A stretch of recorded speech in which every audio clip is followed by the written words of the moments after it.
পেনসিলভানিয়ার একটি ব্যস্ত ওয়ালমার্ট, ক্রেতাদের ভিড়, সেলফ চেকআউটে লম্বা লাইন, সবকিছুই ছিল স্বাভাবিক। কিন্তু মুহূর্তের মধ্যেই সেই স্বাভাবিক পরিবেশ ভেঙে পড়ে গুলির শব্দে। দুই ব্যক্তির তর্কের জেরে ছোড়া একটি গুলি গিয়ে লাগে এক নিরীহ নারী কর্মীর গায়ে। আতঙ্কে ছুটতে শুরু করেন ক্রেতারা।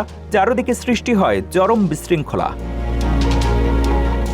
শুক্রবার সন্ধ্যায় ঘটনাটি ঘটে যুক্তরাষ্ট্রের পেনসিলভানিয়ার ডেলাওয়ার কাউন্টির ডার্বি টাউনশিপে অবস্থিত ওয়ালমার্ট স্টোরে। স্থানীয় সময় সন্ধ্যা 7টার কিছু পর গুলির খবর পেয়ে দ্রুত ঘটনাস্থলে পৌঁছে পুলিশ।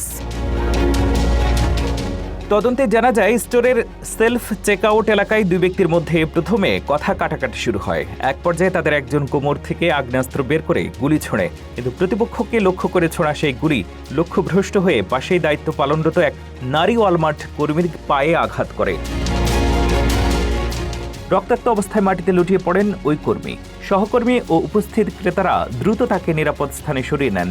পরে জরুরি চিকিৎসা সেবা কর্মীরা তাকে হাসপাতালে নিয়ে যান। তার বর্তমান শারীরিক অবস্থা সম্পর্কে বিস্তারিত জানায়নি পুলিশ। এদিকে গুলি ছোড়ার পরেই হামলাকারী ঘটনাস্থল থেকে পালিয়ে যায়। পুলিশ জানিয়েছে, সন্দেহভাজনকে শনাক্ত করতে স্টোরের সিসিটিভি ফুটেজ সংগ্রহ করে বিশ্লেষণ করা হচ্ছে। তাকে গ্রেফতারে অভিযানও চলছে।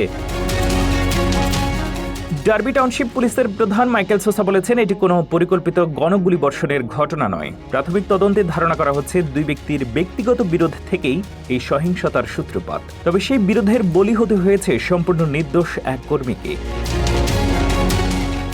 ঘটনার পর পুরো ওয়ালমার্ট ও আশেপাশের এলাকায় তল্লাশি করে নিরাপদ ঘোষণা করেছে পুলিশ। কর্মকর্তাদের মতে, সাধারণ মানুষের জন্য এখন আর তাৎক্ষণিক কোনো হুমকি নেই। তবু পলাতক বন্দুকধারীকে দ্রুত আইনের আওতায় আনতে জোরালো অভিযান চলছে।